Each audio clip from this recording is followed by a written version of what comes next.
பழைய ஏற்பாடே பரவாயில்ல, நியாயப்பிரமாணம் இதை செஞ்சு அதை செய்யின்னு சொல்லுவோம். நான் கிருபை என்ன சொல்லுது, நான் இயேசுவாவே மாறுங்குது கிருபை. இப்ப புரியுதா ஏன் நியாயப்பிரமாணத்தை விட கிருபை உயர்ந்ததுன்னு?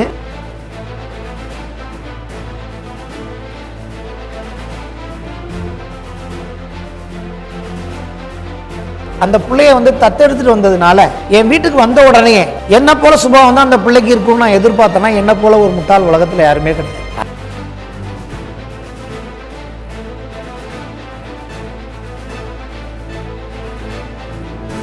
ஆனா இன்னைக்கு என் குடும்பத்துல வந்துருச்சு. அது என் குடும்பத்துல வந்துட்டு அதுக்கு முழு உரிமை கொடுத்துருக்கேன். எனக்கு அப்பான்னு கூப்பிடலாம். என் குடும்பத்துல பிறந்து அது என் கூட பழகி பழகி பார்த்து என் கூட அது காலங்களை கழிச்சுதான் அப்புறம் தான் அது என்னுடைய பிள்ளையா மாறுகிறது. ஒரு நாள் அது என் பிள்ளையா ஃபுல்லா மாறிடும். வாசிப்போம். 1 யோவான் 1ஆம் அதிகாரம் 5 முதல் 7 வசனங்கள். தேவன் ஒளியாயிருக்கிறார், அவரில் எவ்வளவேனும் இருள் இல்லை. இது நாங்கள் அவரிடத்தில் கேட்டு உங்களுக்கு அறிவிக்கிற விசேஷமாயிருக்கிறது. நாம் அவரோடு ஐக்கியப்பட்டவர்கள் என்று சொல்லியும் இருளிலே நடக்கிறவர்களாயிருந்தால் சத்தியத்தின்படி நடவாமல் பொய் சொல்லுகிறவர்களாயிருப்போம். அவர் ஒளியில் இருக்கிறது போல நாமும் ஒளியிலே நடந்தால் ஒருவரோடு ஒருவர் ஐக்கியப்பட்டிருப்போம். அவருடைய குமாரனாகிய இயேசு கிறிஸ்துவின் ரத்தம் சகல பாவங்களையும் நீக்கி நம்மை சுத்திகரிக்கும். தேவன் அன்பாகவே இருக்கிறாருன்னு சொல்லி அவருடைய அன்பான சீசன் அன்பை குறித்தே நிறைய எழுதியிருக்கிறாரு. அதனால அது ஒன்றும் ஒரு பெரிய கஷ்டமான பகுதியில் புரிஞ்சுக்கிறதுக்கு. ஏன்னா அது அன்பை பற்றி தானே, வேற ஒன்றும் இல்லை. அன்புங்கிறதுனால எங்களுக்கு ரொம்ப எளிமையான காரியம். அன்பை நாங்கள் ஈஸியாக என்ன பண்ணுவோம், புரிஞ்சுப்போம். ஏன்னா நாங்கள் கிறிஸ்தவர்கள், அதனால் எங்களுக்கு அன்பை பற்றி நல்லா புரியும். அதனால் இந்த 1 யோவானை வாசிக்கிறது ஒரு பெரிய விஷயம் இல்லை, அதை புரிந்துக்கிறது ஒரு கஷ்டமான காரியம் இல்லை அப்படின்னு நீங்கள் நினைப்பீங்கன்னா நான் உங்களுக்கு ஒன்றை சொல்லிக்கொள்ள விரும்புகிறேன். அன்பு செலுத்துறது ஈஸி, எளிமையான காரியம்னா இந்த இயேசு வந்திருக்க வேண்டிய அவசியமே இல்லை இந்த உலகத்தில். அதாவது தேவன் எந்த விதமான அன்பை நீங்களும் நானும் செலுத்த வேண்டும் என்று எதிர்பார்க்கிறாரோ அந்த அன்பை உங்களாலும் என்னாலும் எளிமையாக, நான் சொல்றது ரட்சிக்கப்பட்ட பிறகு கூட இயேசுவை ஏற்றுக்கொண்டு ஞானஸ்நானம் பெற்று பரிசுத்த ஆவியின் அபிஷேகம் பெற்று அந்நிய பாஷையெல்லாம் பேசி தேவனுடைய ஆலயத்துக்கு ஒழுங்காய் போய் காணிக்கை தசம பாகங்களை எல்லாம் கொடுத்து அதன் பிறகும் எனக்கு அன்பு செலுத்துவது எளிது, என்னால் ஈஸியாக அன்பு செலுத்த முடியும் அப்படின்னு நீங்கள் நான் நினச்சோம்னா இயேசு இந்த பூமிக்கு வந்திருக்க வேண்டிய அவசியமே இல்லை. இயேசு வெளிப்பட்டபடினாலே தேவனுடைய அன்பு என்னதென்று நாம் அறிந்திருக்கிறோம்.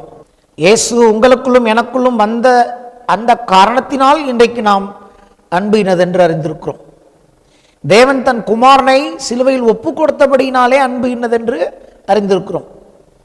அப்போ நான் சொல்லுகிறேன், இயேசு இந்த பூமிக்கு வராமல் இருந்திருந்தால் நமக்கு அந்த அன்பு என்னன்னு இன்னைக்கு தெரிஞ்சிருக்காது. ஆகவே 1 யோவானை வச்சுட்டு அது வெறும் அன்பை பற்றிய அதிகாரம், அதனால ரொம்ப எளிமையானது அப்படின்னு நம்ம புரிஞ்சுக்க முடியாது. ஆகவே தான் இந்த 1 யோவானிலிருந்து காரியங்களை நாம் எல்லாருமே சேர்ந்து கற்றுக்கொள்ள நான் போதிக்க ஆரம்பித்திருக்கிறேன். போதிக்கிற நானும் இந்த போதனையை ஆயத்தப்படுத்தி உங்களுக்கு பிரசங்கிப்பதன் மூலமாக உங்களோடு சேர்ந்து நானும் கற்றுக்கொள்கிறேன். கற்றுக் கொடுக்கிறவர் ஒருவர் தான், கற்றுக்கொள்கிறோம் நாம். ஆமென். அவர் ஒருவர் தான் குரு, அவர் ஒருவர் தான் டீச்சர். இந்த பூமியில் வேற யாரையும் நீங்கள் டீச்சர் என்று அழைக்காதிருங்கள்னு சொல்லியிருக்கார். ஏன்னா அவர் தான் teacher, he is the right teacher. அவர் தான் நமக்கு போதிக்கிறார். அப்படிங்கிற ஒரு திறந்த மனசோட தான் நம்ம இதை கேட்கணும், கற்றுக்கணும். இயேசுவோடு அவர்கள் பூமியில் வாழ்ந்த நாட்களில் இயேசுவை அவங்க பார்த்தாங்க, இயேசுவோட பழகுனாங்க, இயேசுவோட சாப்பிட்டாங்க, இயேசுவோட தூங்கினாங்க, இயேசுவை தொட்டார்கள். அவங்களுக்கு இயேசுவோட ஒரு ஐக்கியம் இருந்தது.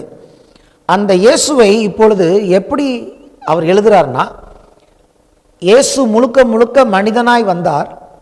ஆனால் அவர் மனிதனாய் வாழ்ந்த நாட்களில் முழுக்க முழுக்க தேவனுடைய குணாதிசயங்கள் உடையவராய் வாழ்ந்தார்.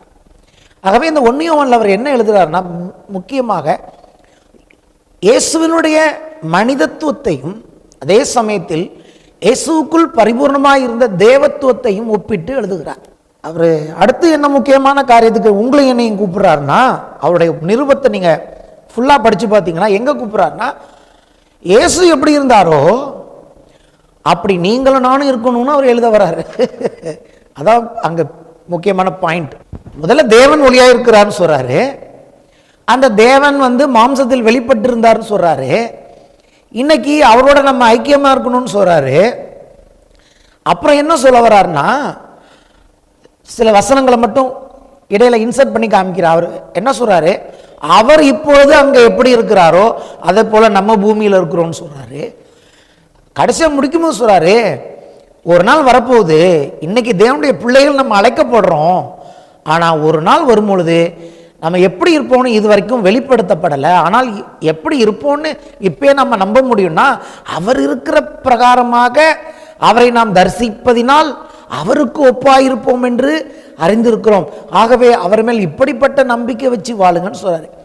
அப்ப எங்க ஆரம்பிக்கிறாரு, தேவன் ஒளியா இருக்கிறான்னு ஆரம்பிச்சு, இயேசு ஒளியா இருக்கிறான்னு ஆரம்பிச்சு, தேவனோட உங்களுக்கு எனக்கும் ஐக்கியம் இருக்குன்னு ஆரம்பிச்சு, கடைசியில் எங்க அவர் கொண்டு போக விரும்புறாருன்னா அவருக்கு ஒப்பாக நாம் மாற வேண்டும், நடக்க வேண்டும் என்பதுதான் அவருடைய முக்கியமான காரியம். அது சாத்தியமா நம்ம பார்க்கணும். ஏன்னு கேட்டீங்கன்னா, நீங்களும் நானும் இன்னைக்கு என்ன விதமான ஒரு ஆவியை பெற்றிருக்கிறோம் அப்படின்னா புரிஞ்சுக்கணும். புத்திர சுவிகாரத்தின் ஆவியை தேவன் உங்களுக்கு கொடுத்திருக்கிறார், நமக்கு கொடுத்திருக்கிறார். என்ன அந்த புத்திர சுவிகாரத்தின் ஆவி? அப்பா பிதாவை என்று கூப்பிட பண்ணுகிற புத்திர சுவிகாரத்தின் ஆவி. அங்க கொஞ்சம் நீங்க கவனிக்கன்னு விரும்புறேன். புத்திர சுவிகாரத்தின் ஆவினா என்ன? The spirit of adoption. நீங்கள் நானும் தேவனால் அடாப்ட் பண்ணப்பட்டிருக்கோம். அதாவது ஒரு பிள்ளையை தத்தெடுக்கிறது தான் அடாப்ஷன். பிள்ளையை பெத்துக்கிறதுக்கும் பிள்ளையை தத்தெடுக்கிறதுக்கும் உள்ள வித்தியாசத்தை நீங்க புரிஞ்சுக்கணும். தேவனால் தத்தெடுக்கப்படாதவர்கள் யாருன்னு ஃபர்ஸ்ட் பார்ப்போம். ஆதாம் தேவனால் தத்தெடுக்கப்படவில்லை, ஆதாம் தேவனால் சிருஷ்டிக்கப்பட்டவன். அப்ப ஆதாம் தேவனுக்கு அடாப்டட் சைல்டு கிடையாது, அவன் தான் முந்தின ஆதாம். அப்புறம் பாவத்தில் விழுந்து எல்லாரும் பாவிகளாய் மாறி போனார்கள். இயேசு வருகிறார். இயேசு தேவனுடைய ஒரே பேரான குமாரன். ஏன்னா அவர் அடாப்டட் கிடையாது, அவர் தேவனுடைய குமாரன். சொல்றதை கவனிச்சுட்டே வாங்க. தேவனுடைய அடாப்டட்னு சொல்றது நம்மளை தான். அப்போ தேவன் ஆதாமின் பாவத்தின் மூலமாக நம்ம வேறொருடைய பிள்ளையாய் போயிட்டோம். அது கேட்கறது கஷ்டமாக தான் இருக்குது, வேற வழி இல்லை. அது யாருடைய பிள்ளையாய் நம்ம போயிட்டோம்? பிசாசின் பிள்ளைகளாக போயிட்டோம். ஹல்லேலூயா. தேவனுடைய பிள்ளைகளாக நாம் இல்லை. அப்போ ரட்சிக்கப்படும் போது தேவன் என்ன பண்ணுகிறார்? நம்மை கழுவி பரிசுத்தப்படுத்தி புத்திர சுவிகாரம் உள்ளவர்களாய் மாற்றி இருக்கிறார். இப்போ நமக்கு உரிமை இருக்கு. எப்படி இருக்கு? அப்பான்னு கூப்பிடுகிற உரிமை இருக்கிறது. அவர் நம்மளை பிள்ளைகளாக தான் பாவிக்கிறாரு. ஆனால் இந்த யோவான் எழுதின நிருபம் எங்கே கொண்டு போகுதுன்னா, வெறும் அடாப்டட் சைல்டாக மட்டும் இல்லை. இப்போ நான் இருக்கேன், ஒரு குழந்தைய ஒரு ஆண் பிள்ளையை தத்தெடுக்க விரும்புகிறேன்னு வச்சுக்கோங்க. நான் போய் ஒரு பிள்ளையை தத்தெடுத்துட்டு வரேன்னா, அந்த பிள்ளை சரி, ஒரு குப்பை தொட்டியில் ஒரு பிள்ளையை பார்க்குறேன். குப்பை தொட்டியில் ஒரு பிள்ளை இருக்குது. அந்த பிள்ளையை நான் என் பிள்ளையை எடுத்து நான் என்ன பண்ணிக்கிறேன், கவர்மெண்ட்டில் போயிட்டு சொல்லி அந்த பிள்ளையை நான் உரிமை உள்ள பிள்ளையா தத்தெடுத்துக்கிட்டா என்ன அர்த்தம்னா, ஒரு பிள்ளையை தத்தெடுத்துக்கிட்டிங்கன்னா நீங்கள் உங்கள் பிள்ளைக்கு என்னென்ன கொடுப்பீங்களோ அதே விதமான உரிமை, சொத்து எல்லாத்துலேயுமே அந்த பிள்ளைக்கு நீங்கள் கொடுக்கணும். சுதந்திரத்துக்கு நம்ம அந்த பிள்ளை பங்காளி ஆகிடுறான். நம்ம அப்படி தான் இன்றைக்கி தேவனுடைய பங்காளியாக இருக்கிறோம். நீங்கள் தத்தெடுத்துட்டு உனக்கு ஒன்றும் கொடுக்க முடியாது, பேரளவில் தான் பிள்ளைன்னு சொல்ல முடியாது. இங்கே அது நடக்காது. எல்லாரையும் பிள்ளைன்னு கூப்பிட்ற மாதிரி தேவன்கிட்ட நடக்காது. கவர்மெண்ட் ஒத்துக்காது. அடாப்ட் பண்ணீங்கன்னா அந்த பிள்ளைய தத்தெடுத்துட்டு வந்ததுனால என் வீட்டுக்கு வந்த உடனே என்ன போல சுபாவம் தான் அந்த பிள்ளைக்கு இருக்கும்னு நான் எதிர்பார்த்தேன்னா, என்ன போல ஒரு முட்டாள் உலகத்தில் யாருமே கிடையாது. ஏன்? அது யார் அம்மாவோ, அதுக்கு யார் அப்பாவோ, யாரோ தூக்கி குப்பை தொட்டில் வீசிட்டு போயிட்டாங்க. நான் இரக்கத்தின் நிமித்தம் அந்த பிள்ளையை பார்த்து மனதுருகி அந்த பிள்ளையை என் பிள்ளையா நான் கொண்டு வந்திருக்கேன். கொண்டு அந்த பிள்ளையை கழுவி குளிப்பாட்டி அந்த பிள்ளைக்கு என் வீட்டில் இருக்கிற சிறந்த உடையை போட்டு என்னுடைய ஸ்டேட்டஸ்க்கு ஒப்பாக அந்த பிள்ளைக்கு எல்லாம் பண்ணி வெளிப்பிரகாரமாக நான் எல்லாத்தையும் பண்ணுறேன். ஆனால் உள்ளே இருக்கிறது யார்? யாரோட பிள்ளை அது? அது யாருடைய பிள்ளையோ தெரியாது. ஆனால் இன்றைக்கி என் குடும்பத்தில் வந்துருச்சு. அது என் குடும்பத்தில் அதுக்கு முழு உரிமை கொடுத்துருக்கேன். என்னது அப்பான்னு கூப்பிடலாம். ஆனால் என் குடும்பத்தில் பிறந்து அது என் கூட பழகி பழகி பார்த்து என் கூட அது காலங்களை கழிச்சு தான் அப்புறம் தான் அது என்னுடைய பிள்ளையா என்ன மாறுகிறது. ஒரு நாள் அது என் பிள்ளையா ஃபுல்லாக மாறிடும். ஒரு காலகட்டம் வரும்போது அப்போ அது அப்படியே அதுக்கு தெரியாது, எங்கேருந்து வந்தோன்னே தெரியாது, இதுதான் எங்கள் அப்பா, இவன் பிள்ளை நான் அப்படின்னு அது முழு மனதாக விசுவாசிக்கிற ஒரு நாளில் அது என் பிள்ளையா இருக்கும். இப்படி தான் இன்னைக்கு தேவன் நம்மளை கொண்டாந்துருக்கிறார். தேவனுடைய வீட்டுக்குள்ளே வந்த உடனே, தேவன் அடாப்ட் பண்ண உடனே நம்ம என்னமா மாறிடுறதில்ல, அப்படியே தேவனுடைய பிள்ளைகளை போல மாறிடுறதில்ல. ஆனால் இந்த அடாப்டட் சில்ட்ரனான நம்ம தத்தெடுக்கப்பட்ட புத்திர சுவிகாரத்தின் பிள்ளைகளாக இருக்கிற நம்ம எந்த பிள்ளைக்கு ஒப்பா மாறணும்னா அவருடைய குமாரனாகிய இயேசு கிறிஸ்துவின் சாயலுக்கு ஒப்பான சாயலாக நாம் மாறிக்கொண்டே இருக்கிறோம். ஹல்லேலூயா. அதுக்காக பிள்ளைங்க இல்லைன்னு இல்லை, நமக்கு தேவன் கொடுத்த ஸ்லாக்கியத்தை புரிந்து கொண்டு நம்ம என்ன பண்ணுறோம், மனதிலும் எண்ணத்திலும் இந்த வேதத்தை நம்ம அப்பாவோட புக்கை படித்து நம்ம மனசை மாற்றி பிசாசின் பிள்ளைகளாக இருந்த நம்ம இன்னைக்கு தேவனுடைய பிள்ளைகளால் ரத்தத்தால் கழுவி கர்த்தர் கொண்டாந்து புத்திர சுவிகாரத்தை கொடுத்துட்டாரு, அப்பான்னு கூப்பிட்ற உரிமையும் கொடுத்துட்டாரு. ஆனால் தொடர்ந்து யோவான் என்ன எழுதுகிறார், அந்த வெளிச்சத்திலேயே நடந்து வெளிச்சத்தின் பிள்ளைகளாய் மாறி ஒரு நாள் இயேசுக்கும் நமக்கும் வித்தியாசமே இல்லாத அந்த அளவுக்கு அந்த சாயலாக அந்த மகிமையாய் மாறுவதற்கு தேவன் உங்களை அழைத்திருக்கிறார். அதுக்கு வேத வசனம் இருக்கிறது, தன் குமாரனுடைய சாயலுக்கு ஒப்பாவதற்கு நம்மை தேவன் முன்குறித்திருக்கிறார். இதான் வேதாகமம். இங்கே நம்மளுடைய குறையை பார்க்கறது இல்லை, நம்ம பழைய வாழ்க்கையை பார்த்துட்டு நம்ம மனசை கஷ்டப்படுத்திக்கிறது இல்லை, சில மாறாத குணங்களை பார்த்து நம்மளை கஷ்டப்படுத்திக்கிறது இல்லை. தேவன் நம்ம அழைத்த அழைப்பு, அவர் நம்ம மேலே வச்ச அன்பு, நம்ம மேலே வச்ச கிருபை, அதில் வாழ்ந்து கிருபையினால தான் இது நம்ம கொடுத்தாரு, பிறப்பால் கொடுக்கல. ஹல்லேலூயா. பிறப்பால் இது உண்டாகலை, கிரியையினால் இது உண்டாகவில்லை, இது கிருபையினால் உண்டாயிருக்கிறது. தேவன் உங்களை என்னையும் கிருபை கொடுத்து தன் பிள்ளைகளாய் மாற்றியிருக்கிறார். அப்போது நாம் என்ன பண்ணுகிறோம், இதெல்லாம் புரிந்து கொண்டு தொடர்ந்து அந்த இடத்துக்கு நம்ம போகிறோம். ஹல்லேலூயா. அதைத்தான் குத்துவிளக்கின் மூலமாய் நான் காண்பித்தேன். குத்துவிளக்கு அந்த 7 விளக்குகளை பார்த்தோம் இல்லையா, 7ம் எது, தேவனுடைய பரிபூர்ணம், அது இயேசுவின் பரிபூர்ணத்தை குறிக்கிறது. ஞானமும் உணர்வும், ஆலோசனையும் பலனும், அறிவும் தெய்வ பயமும், அருளும் ஆவியானவர். அது 7 கண்கள், 7 கொம்புகள், அது 7 ஆவிகள் என்று சொல்லி அது ஆட்டுக்குட்டியானவரை குறித்து சொல்லப்பட்டதை பார்க்கணும். அப்போ இந்த ஒரே ஒருவர், இந்த இயேசு என்பவர் என்ன பண்ணினார், இந்த தேவன் எதிர்பார்த்த எல்லா பரிபூர்ண குணங்களையும், ஏன்னா அவர் தானே குமாரன், அவர் அடாப்டட் சைல்டு இல்லை, அவர் குமாரனாய் இருக்கிறபடினாலே அவர் பாவமில்லாதவராய் இந்த பூமியிலே அதை எல்லாம் பர்ஃபெக்டாக நிறைவேற்றி என்ன பண்ணினாரு, ஒரு நாள் கல்வாரி சிலுவையில் மரித்து தன்னுடைய இரத்தத்தை நமக்காக, உங்களுக்காக, எனக்காக, நீங்களும் நானும் தேவனுடைய பிள்ளைகளாய் மாறும்படி அதற்கான கிரயத்தை அன்றைக்கு அவர் கல்வாரி சிலுவையில் ஊற்றின பொழுது தேவன் என்ன செய்தார், ஒரே குமாரன் அந்த பரிபூர்ணத்தை அவர் நிறைவேற்றினபடினால் அந்த எந்த மனுஷனாலும் கிழிக்க முடியாத அந்த மகா பரிசுத்த ஸ்தலத்தின் திரையை கிழித்தார். அங்கே எழுதியிருக்கிறது, இயேசு ஆவியை விட்ட பொழுது திரையானது மேலிருந்து கீழாக 2ஆய் கிழிந்தது. தேவாலயத்தின் திரைச்சீலை கிழிந்தது. உங்கள் வீட்டு ஸ்க்ரீன் எங்கள் வீட்டு ஸ்க்ரீன் மாதிரி கிடையாது, அது ரொம்ப திக்கான ஸ்க்ரீன், அது அவ்வளோ சீக்கிரம் யாரும் கிழிக்க முடியாது. தேவனே அதை கிழித்தார். அப்போ என்ன அர்த்தம், அவருடைய பரிபூர்ணத்தின் மூலமாக நாம் எல்லாம் கிருபையின் மேல் கிருபை பெற்று அவரிடத்தில் போய் இன்றைக்கு நாம் புத்திர சுவிகாரத்தின் ஆவியை பெற்றிருக்கிறோம். அதனால் இந்த புத்தகத்தை இந்த வெளிச்சத்தில் படித்தா தான் புரியும், இல்லாட்டி அது குழப்பமாக இருக்கும். நான் சொன்ன விஷயங்கள் தான் அதுக்கு அடிப்படை ஆதாரம். இப்போ என்ன பண்ணோம், நம்மளுடைய குற்றங்களை பார்த்து நம்ம குற்ற மனசாட்சிக்குள்ளே வாழக்கூடாது. நம்மளை மன்னித்த தேவனுடைய கிருபையையும் அவருடைய அன்பை பார்த்து நம்மை சுத்திகரித்து கொள்ள தேவன் அழைத்திருக்கிறார். அது சுத்திகரிப்பை பற்றியது இந்த 1 யோவான். தேவனுடைய அன்பில் எப்படி நம்ம கொஞ்சம் கொஞ்சமாக அதில் முன்னேறி வெளிச்சத்தில் நடப்பது என்பதை பற்றிய ஒரு புஸ்தகம் தான் 1 யோவான். அப்போது இந்த புஸ்தகத்தின் மூலமாக இன்னொரு காரியத்தை நான் சொல்ல விரும்புகிறேன். தேவனுடைய பிள்ளைகள் பாவத்துடைய ஆழம் எவ்வளவு என்று புரிந்து கொள்ளும் போது தேவன் உங்களுக்கும் எனக்கும் பாராட்டின கிருபை எவ்வளவு ஆழமானதுங்கிறத நீங்கள் புரிஞ்சுக்கலாம். தேவனின் அன்பின் அகலம், ஆழம், நீளம், உயரம் என்னதென்று அறிவு கெட்டாத அன்பை புரிந்து கொள்ள வேண்டும் என்று நாம் ஜெபிக்க பவுல் அழைக்கிறார். இப்போ நான் என்ன சொல்ல விரும்புகிறேன், உங்களுக்கு எப்படி இதில் நான் எல்லாத்தையும் சொல்லுவேன், வருகிற நாட்கள்லையோ என்னைக்கு கர்த்தர் அதுக்கு கிருபை கொடுக்குறா அன்றைக்கி சொல்லுவேன். பாவத்தோட ஆழம் அது எவ்வளவு மோசமானதுங்கிறது நீங்கள் புரிஞ்சிக்கும் போது அதை பார்த்து பயப்பட மாட்டோம். தேவன் எவ்வளவு நமக்கு கிருபை பாராட்டின, அதாவது பவுல் எழுதுகிறார், பாவம் பெருகின இடத்தில் கிருபை பெருகிட்டு. நான் சொல்கிறேன், பாவம் எவ்வளோ ஆழமாக நம்மளை கொண்டு போனதோ அதை விட ஆழமாக தேவனுடைய கிருபை போய் இன்றைக்கி அங்கேருந்து நம்மை தூக்கி வெளியே கொண்டு வந்திருக்கிறது. அப்போ கீழே நம்மளை கொண்டு போன பாவத்தை விட நம்மை மேலே கொண்டு வந்து இன்றைக்கி நிறுத்தி இருக்கிறவருடைய கிருபை பெரிதாக இருக்கிறது. ஆமென். வாழ்க்கையில் எப்போதும் குற்ற மனசாட்சிக்குள்ளே, நம்மளுடைய பழைய வாழ்க்கைக்குள்ளே நாம் இருக்காமல் தேவன் இந்த அழைப்பு அவர் நம்ம மேலே வச்ச அன்பை பார்த்து அவரை போல நாளுக்கு நாள் மாற வேண்டும் என்று தான் யோவானுடைய விருப்பம். அதான் அவருடைய ஹார்ட். ஒரு காரியத்திலிருந்து நான் தொடர விரும்புகிறேன். அதாவது இந்த 7 ஆவியில் ஒரு ஆவி என்னன்னு சொன்னோம். அறிவும் தெய்வ பயமும் அருளும் ஆவியானவர். தெய்வ பயம் அதான் என்னோட கீ பாயிண்ட். தெய்வ பயம் அப்படின்னா நம்ம என்ன நினச்சிக்கிறோம், தேவனுக்கு பயப்படுகிற பயம் தான் தெய்வ பயம் அப்படின்னு. ஆனால் அந்த இடத்துல அது தேவனுடையதாக இருக்குது. அப்போ எப்படி தேவனுக்கு தனக்கு தானே பயப்படுவாரா அப்படின்னு தான் ஆரம்பித்தேன் இல்லையா.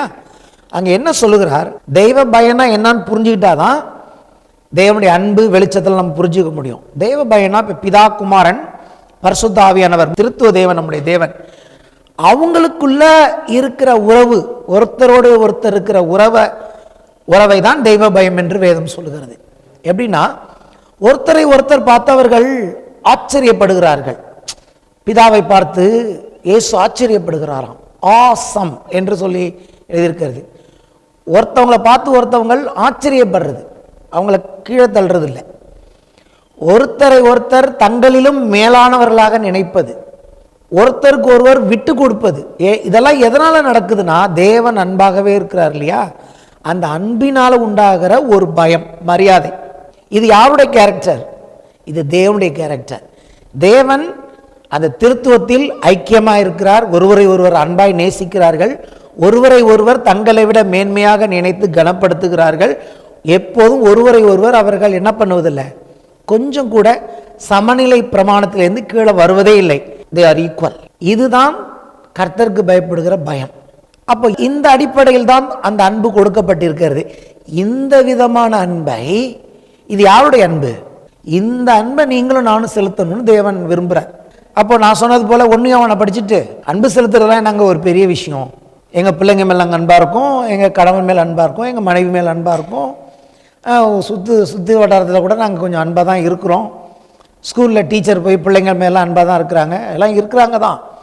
ஆனால் தேவன் என்ன விதமான அன்பை எதிர்பார்க்கிறாருன்னு புரிஞ்சுக்கிட்டாதான் தேவன் முதல்ல எதை பாவம்னு சொல்கிறாருன்னு இங்கே புரிஞ்சுக்க முடியும். 2 விதமான காரியம். ஒன்று, தேவன் என்ன விதமான அன்பை எதிர்பார்க்கிறார், அதை நீங்கள் நானும் செலுத்த முடியுமா? பாவம்னு சொல்லும்போது நம்ம நினைக்கிறோம் சில பெட்டி பாவங்கள், சின்ன சின்ன குட்டி குட்டி பாவங்கள், இதை தான் தேவன் பாவம் நினைக்கிறாரா? இல்லை தேவன் எதை பாவம்னு சொல்கிறார்? நம்ம நினைக்கிறதெல்லாம் பாவம் தான். ஆனால் உண்மையிலே பரலோகத்தில் இருக்க தேவனுடைய பார்வையில் எது பாவம், எது இருள்? பரலோகத்தில் இருக்க தேவனுடைய பார்வையில் எது ஒளி, எது அன்பு அப்படிங்கிறத புரிந்து கொள்ளக்கூடிய ஒரு புஸ்தகமாக இருக்கிறது. இதில் இந்த முக்கியமான ஒரு காரியம், கர்த்தருக்கு பயப்படுகிற பயம், தேவனுக்கு பயப்படுகிற பயத்தின் ஆவின்னா என்னங்கிறத புரிஞ்சுக்கிட்டா தான் இதை நம்ம சரியாக என்ன பண்ண முடியும், புரிந்து கொள்ள முடியும். சரி, இப்போ நமக்கு ஐக்கியம்னா என்ன தெரியுது? ஒருத்தர் ஐக்கியமாக இருக்கணும்னா ஒருத்தர் நல்லா அன்பாக இருக்கணும், ஒரு இடத்துக்கு போகணும், இல்லை ஒரு ஹோட்டல் போகணும், ஒரு டூர் போகணும், எல்லாம் சேர்ந்து இருந்தால் அது பேர் ஐக்கியம் அப்படின்னு நினைக்கிறோம். அந்த ஐக்கியத்தையும் அவர் சொல்லலை. ஐக்கியம்னு சொன்னால் அவங்க 3 பேருக்குள்ளே இருக்கிற ஐக்கியம் எப்படி இருக்குங்கிறத பார்க்கணும். அன்புன்னு சொன்னால் அவங்க 3 பேருக்குள்ளே எப்படிப்பட்ட அன்பு இருக்குன்னு பார்க்கணும். ஹல்லேலூயா. அப்போ இந்த அடிப்படையில் தான் நீங்கள் 1 யோவானை புரிந்து கொள்ள முடியும். அதனால தான் சொன்னேன், 1 யோவானை புரிந்து கொண்டால் முழு வேதாகமத்தையும் நாம் புரிந்து கொள்ளலாம். ஹல்லேலூயா. அதனால் அது ஏன் அந்த புக்கு கடைசியில் இருக்குதுன்னு நினைக்காதீங்க, அது வெளிப்படுத்தலுக்கு முன்னாடி தான் இருக்குது. ஏசு இன்னைக்கு உயிர்த்தெழுந்து ஆண்டவராக இருக்கிற அவர் வருகைக்கு பக்கத்தில் இருக்குது. அப்போது நம்ம எல்லா புஸ்தகத்திலும் அதிகமாக அந்த புஸ்தகத்தை கொஞ்சம் கவனம் செலுத்தினா நமக்கு அது பர்ஃபெக்ஷனை கொடுக்கும். ஆமென். ஒரு பூரணத்துக்காக எழுதப்பட்ட ஒரு காரியம். ஏன்னா ஏசு வரும்பொழுது அவரோடு கூட இணைக்கப்படுகிற ஒரு பூரணத்துக்காக எழுதப்பட்ட ஒரு நிருபம் அது. அப்போ அதை கொஞ்சம் நல்லா பார்க்கணும். ஒரு சில வசனங்களை நம்ம காண்பிக்க உங்களுக்கு விரும்புகிறேன். இப்போ நான் சொன்னேன்ல தேவனுக்கு பயப்படுகிற பயம்னா என்னன்னு, அதுக்கு புதிய ஏற்பாட்டு சில வசனங்களை நான் காண்பிக்க விரும்புகிறேன். பிலிப்பியர் 2ஆம் அதிகாரம் 3 முதல் 5 வசனங்கள். ஒன்றையும் வாதினாலாவது வீண் பெருமையினாலாவது செய்யாமல், வீண் பெருமையினாலாவது செய்யாமல். அப்படி செய்ய முடியுமா? செய்ய முடியும். அதனால தான் அப்படி செய்யக்கூடாதுன்னு சொல்றார். செய்யாமல், இங்க பாருங்க, மனத்தாழ்மையினாலே ஒருவரை ஒருவர் தங்களிலும் மேன்மையானவர்களாக என்ன கடவீர்கள். ஒருத்தனை பார்த்தா என்னை விட அவன் கேவலம் நினைக்காத, பெருமையாக நினைச்சிடாத. தேவனை போல நீ அந்த இடத்துல மனத்தாழ்மையினாலே, அதுதான் கர்த்தருக்கு பயப்படுகிற பயம். ஒருவரை ஒருவர் தங்களிலும் மேன்மையானவர்களாக என்ன கடவீர்கள். இது யார் செய்ய முடியும்? விசுவாசிக்கு எழுதுறார், பிலிப்பிய சபைக்கு எழுதுறார் பவுல். இதை யார் செய்ய முடியும்? தேவன் செஞ்சிருக்கிறார். தேவன் செஞ்சதை நீங்களும் செய்யணுங்கிறார். புரியுதா? இதை எப்படி செய்ய முடியும்? இந்த கான்செப்டை புரிஞ்சிக்கலன்னா இதை செய்ய முடியாது. கேட்கறதுக்கு நல்லா தான் இருக்குது, பிராக்டிக்கலா செய்யணுமே. நீங்கள் வேத வசனத்தை கேட்கிறவர்களாக அதன்படி செய்கிறவர்களாக இருங்கள்ங்கிறார் யாக்கோபு. இந்த வசனத்தை நீங்க செய்ய முடியுமா? இன்னைக்கு இதை புரிஞ்சுக்கலன்னா, என்னை விட உங்க 2 பேரையும் நான் உயர்ந்தவர்களா என்ன முடியுமா?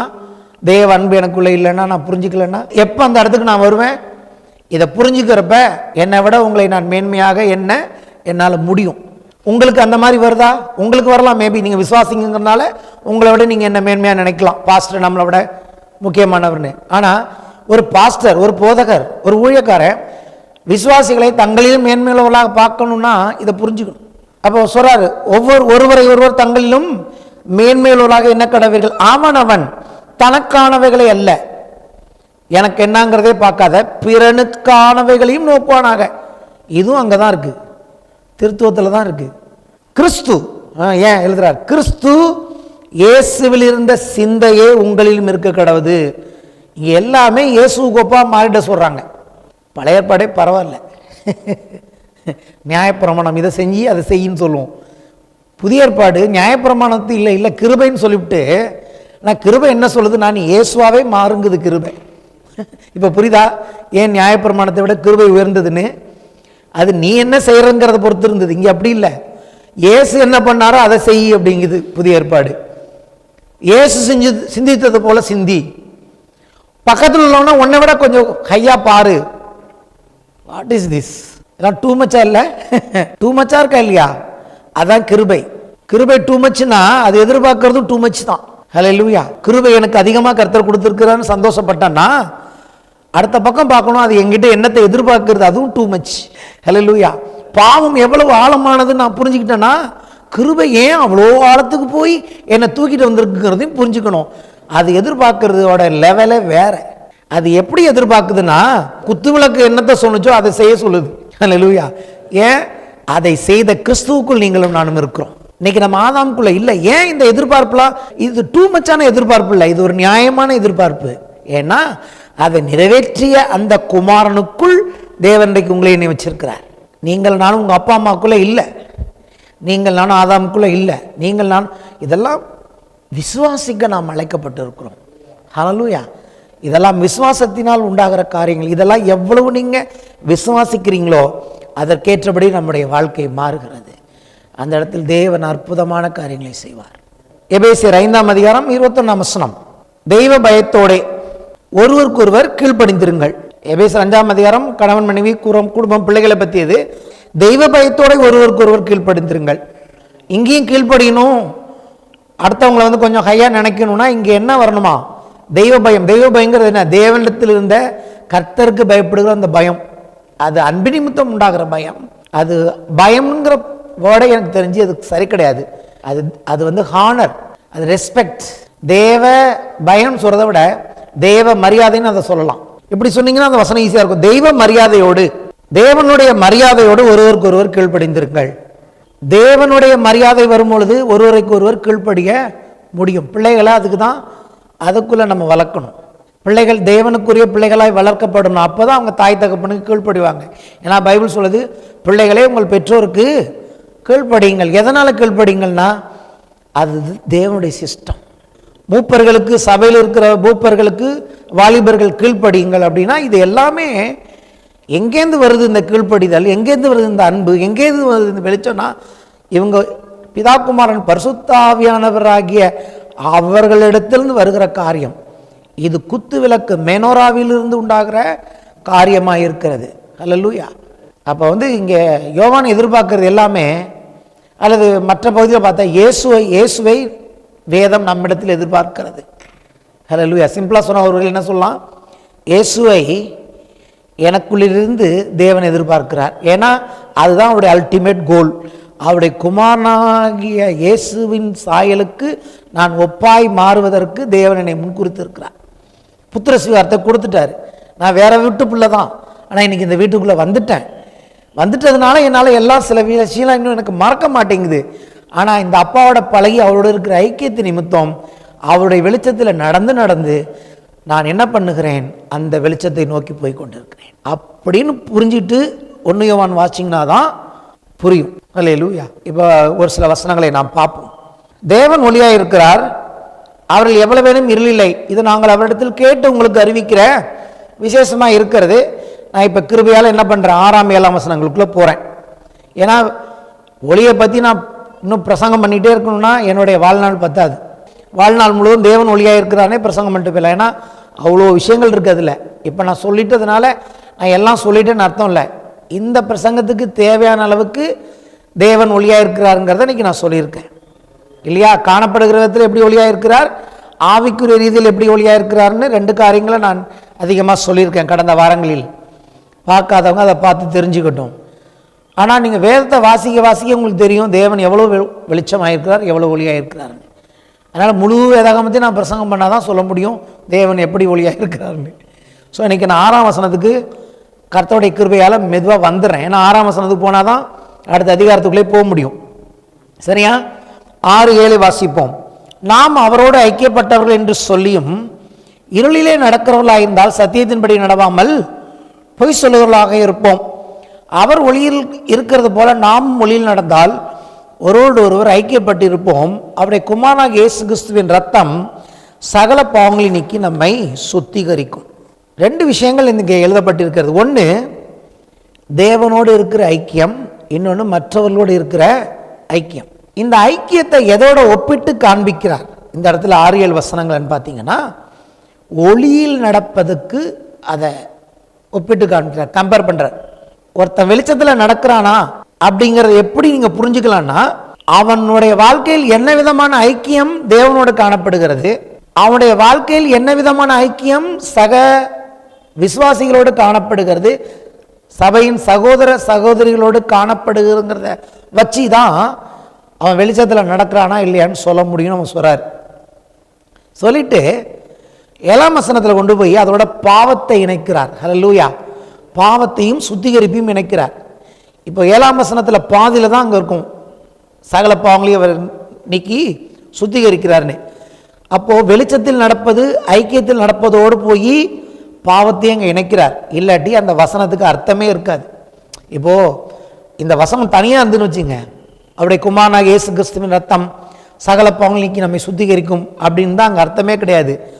ஒளியில் நடக்கிறது போல நாமும் ஒளியில் நடந்தால் மற்றவரோடு ஐக்கியப்பட்டு இருப்போம்னு ஐக்கியம். அப்போ நம்ம நல்லா புரிஞ்சுக்கணும், தேவனோடு இருக்கிற ஐக்கியம், மற்றவரோடு இருக்கிற ஐக்கியம், பாவம், இதெல்லாத்துக்கும் ஏதோ ஒரு கனெக்ஷனை இங்கே நம்மால் பார்க்க முடிகிறது. சரியா? அடுத்தது என்னன்னு கேட்டிங்கன்னா, நம்ம இந்த உலகத்தில் மற்ற ஃப்ரெண்ட்ஸோடு இருக்கிற ஐக்கியத்துக்கு இந்த ஐக்கியம் ஒப்பாகாது.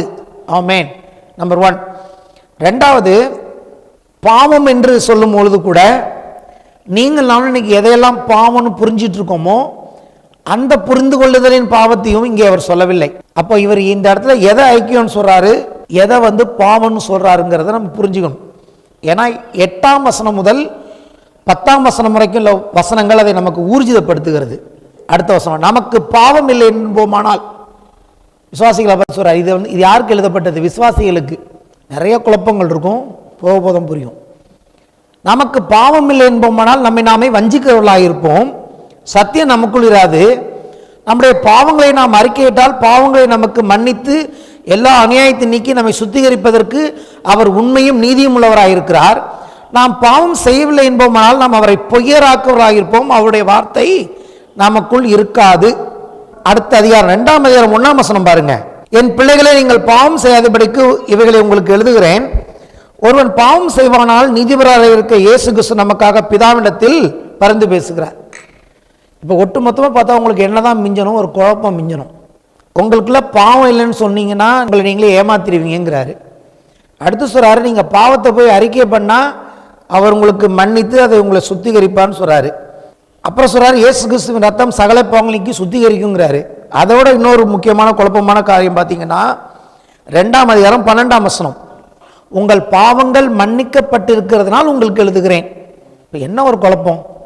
பாவம் மன்னிக்கப்பட்டுட்டுங்கிறாரு ஒரு இடத்துல, ஒரு இடத்துல நீங்கள் பாவம் இல்லைன்னு சொன்னீங்கன்னா நீங்கள் பொய் சொல்றீங்கிறாரு. அப்புறம் சொல்கிறார் உங்கள் பாவத்தை போய் அறிக்கை பண்ணுங்கிறாரு. என்ன தான் சொல்ல வர்றாரு? பாவங்கள் மன்னிக்கப்பட்டுருச்சா இல்லை மன்னிக்கப்படணுமா?